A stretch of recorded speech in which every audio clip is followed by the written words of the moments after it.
Ayuda mula sa Department of Social Welfare and Development Presidential Assistance umabot na sa mahigit 1 bilyong piso. Si Kai Lahin magbabalita. Umakyat na sa mahigit 1 bilyong piso ang naipamigay na presidential assistance para sa mga mangingisda, magsasaka at ilang pamilya na apektado ng El Nino sa Mindanao, Visayas at Cagayan Region kahapon.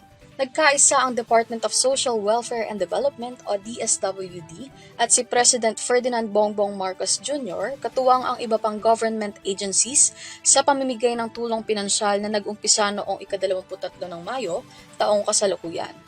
Umabot na sa 137,333 na pamilya mula sa iba't ibang rehiyon ng bansa ang nabigyan ng tig 10,000 piso.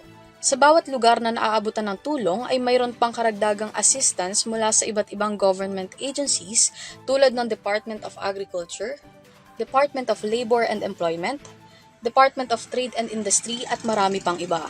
Sa kabilang banda, sinigurado rin ng Pangulo na hindi lamang El Nino ang pinaghandaan ng gobyerno, kundi pati na rin ang La Nina sa mga susunod pang buwan.